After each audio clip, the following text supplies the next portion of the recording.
এই রমজানের জন্য একটা perfect menu potato cheese ball আমি যেভাবে বাসায় বানাই, খুব সহজ উপকরণ দিয়ে খেতে খুব ক্রিস্পি হয়, খেতে খুব সুস্বাদু।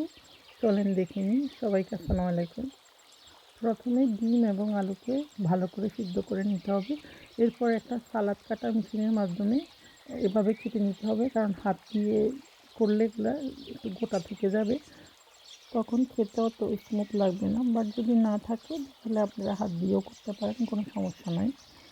তারপরে আমি এটার জন্য একটা পেঁয়াজকে ছোটো ছোটো একদম কুচা কুচা করে নিব।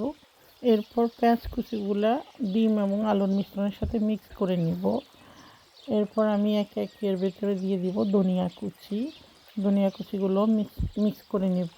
এরপরে দিব কাঁচামরিচটাও মিক্স করে দিব। এরপরে এখানে দিব চিলি ফ্লেক্স। দেন তারপরে আমি এরপরে অ্যাড করে নিব পোমাস রাফে। এখানে আমরা পোমাস রাফে বলি, এখানে চিকন চিকন পোমাস যেগুলো আছে ওগুলা। তারপরে এরপরে দিব লবণ, দিয়ে মিক্স করে নিব। এখানে আপনারা চাইলে যে পোমাসগুলো কিউব আছে ওগুলো এরকম রাউন্ড করে, পোমাস রাফে ইউজ না করে ওগুলো রাউন্ড করে ভিতরে একটা কিউব দিয়ে দিতে পারবেন। বাট আমার কাছে এটাই ভালো লাগে, জন্য আমি এভাবে করছি। এখানে আমি কর্নফ্লাওয়ার আর চালের গুঁড়া মিক্স করে নিচ্ছি, ডিমের মিশ্রণ নিচ্ছি আর ব্রেড ক্রাম্ব নিচ্ছি।